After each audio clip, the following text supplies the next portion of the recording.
नमस्कार, आवाज इंडिया में आप सभी का स्वागत है। मैं हूं सीमा और नजर डाल लेते हैं दिन भर की टॉप 20 खबरों पर।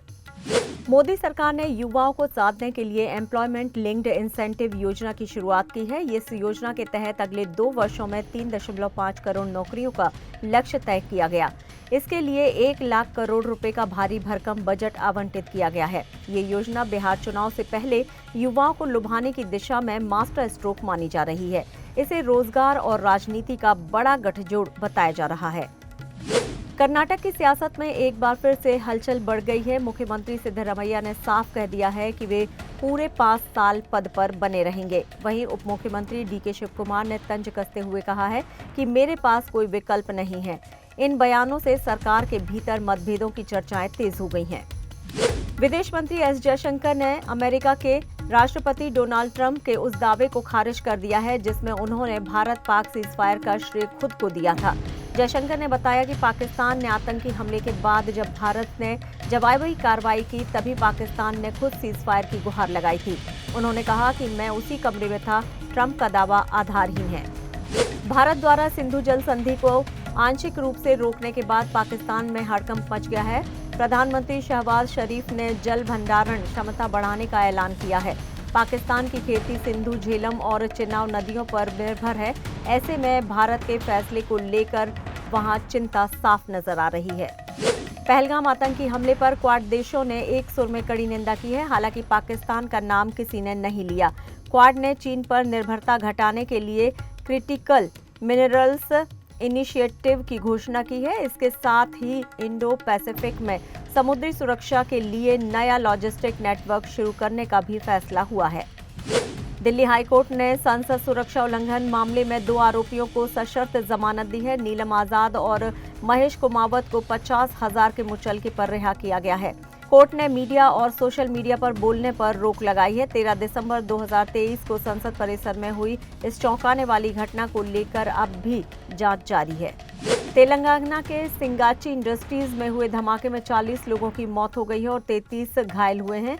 हादसे के पीछे कंपनी की लापरवाही सामने आई है, जिसने पुरानी मशीन बदलने की चेतावनी को नजरअंदाज किया। पुलिस ने कंपनी मैनेजमेंट के खिलाफ केस दर्ज कर लिया है। मुख्यमंत्री रेवंत रेड्डी ने मृतकों को 1 करोड़ और घायलों को 10 लाख रुपए देने की घोषणा की है। महाराष्ट्र के ठाणे में युवक की आत्महत्या के मामले में एक 21 वर्षीय युवती पर केस दर्ज किया गया है। पुलिस के अनुसार युवती ने युवक को फांसी लगाने के लिए उकसाया था। घटना के वक्त युवक ने एक मैसेज में ये बात लिखी थी, घर पर कोई नहीं है, अब मैं जा रहा हूँ। युवती पर धारा 108 के तहत मामला दर्ज किया गया है। आगरा में ताजमहल के पास हुई फायरिंग के मामले में भाजपा नेता पंकज कुमार सिंह को पुलिस ने लखनऊ से गिरफ्तार कर लिया है। आरोपी ने पूछताछ में कहा कि मन किया तो गोली चला दी। उसने 3 राउंड फायरिंग कर इलाके में दहशत फैला दी थी। अब पुलिस आरोपी से हथियार की सप्लाई और मंशा को लेकर पूछताछ कर रही है। हरियाणा के सरकारी राशन डिपो से मिलने वाला सरसों का तेल अब दुगना महंगा हो गया है। पहले 2 लीटर तेल 40 रुपए में मिलता था, जो अब 100 रुपए में मिलेगा। गरीब परिवारों के लिए ये फैसला बड़ा झटका है। सरकार ने इसे लागत मूल्य में बढ़ोतरी का नतीजा बताया है। उत्तराखंड में कांवड़ यात्रा में पहले मीट की दुकानों को बंद करने के आदेश को लेकर विवाद गहरा गया था। ऑल इंडिया इमाम एसोसिएशन ने इसे तुगल की फरमान करार दिया है। कांग्रेस नेता दिग्विजय सिंह ने भी सरकार पर धार्मिक यात्रा के बहाने नफरत फैलाने का आरोप लगाया है। वाराणसी में 11 जुलाई से शुरू हो रही कांवड़ यात्रा को लेकर पुलिस प्रशासन ने कड़ा सुरक्षा प्लान तैयार किया है। करीब 1.25 करोड़ शिव भक्तों के आने की संभावना है। 1500 जवान 24 घंटे तैनात रहेंगे। 20 बाइक दस्ते गश्त करेंगे और 10 अस्थायी चौकियां बनाई गई हैं। दुकानों को मालिक के नाम के बोर्ड लगाने का आदेश भी जारी कर दिया गया है। दिल्ली सरकार प्रदूषण से निपटारे के लिए कृत्रिम बारिश कराने जा रही है। ये बारिश पहले जुलाई में होनी थी, लेकिन अब अगस्त में कराई जाएगी क्योंकि मानसून पहले से ही सक्रिय है। इस प्रक्रिया की जिम्मेदारी IIT कानपुर को सौंपी गई है। महाराष्ट्र के अमरावती में 10वीं के छात्र ने टीचर की डांट और कक्षा में अपमानित किए जाने पर आत्महत्या कर ली। छात्र ने सुसाइड नोट में लिखा है कि वो मानसिक दबाव में था। पुलिस ने शव को पोस्टमार्टम के लिए भेजा है और मामले की जांच शुरू कर दी है। राजा भैया की पत्नी भावनी सिंह ने अपनी बहन पर गंभीर आरोप लगाए हैं। उन्होंने सोशल मीडिया पर कहा है कि उनकी बहन ने माता पिता को घर में बंधक बना रखा है और उन्हें मिलने नहीं दिया जा रहा है। ये पहली बार नहीं है जब बहनों के बीच पारिवारिक विवाद इस स्तर तक पहुंच चुका है। उड़ीसा के क्योंझर जिले में भूस्खलन से 3 मजदूरों की मौत हो गई है। यह हादसा मैगजीन खदान के पास हुआ जब अचानक जमीन खिसक गई। 6 घंटे की मशक्कत के बाद शव निकाले जा सके। प्रशासन ने जांच के आदेश दिए हैं और इलाके में खनन सुरक्षा को लेकर सवाल उठे हैं। रेल मंत्रालय ने राजधानी शताब्दी वंदे मातरम जैसी ट्रेनों के किराए में बढ़ोतरी की घोषणा की है। ये बदलाव नए किराए ढांचे के तहत किया है और अब 500 किलोमीटर से ज्यादा की यात्रा महंगी पड़ेगी। यात्रियों पर सीधा असर पड़ने वाला है।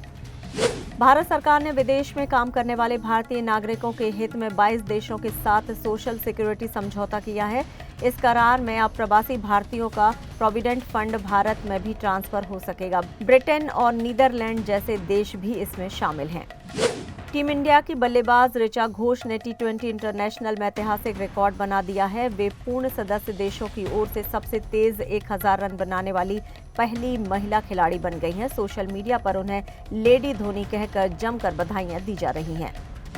बॉलीवुड फिल्म हाउसफुल 5 ने अक्षय कुमार के करियर को फिर से रफ्तार दे दी है। फिल्म ने लगभग 200 करोड़ और वर्ल्ड वाइड 300 करोड़ की कमाई का आंकड़ा पार कर लिया है। पिछले 5 सालों में अक्षय की कोई भी फिल्म ये मुकाम हासिल नहीं कर पाई थी। और फिलहाल टॉप 20 खबरों में इतना ही। आप देखते रहिए आवाज इंडिया। नमस्कार।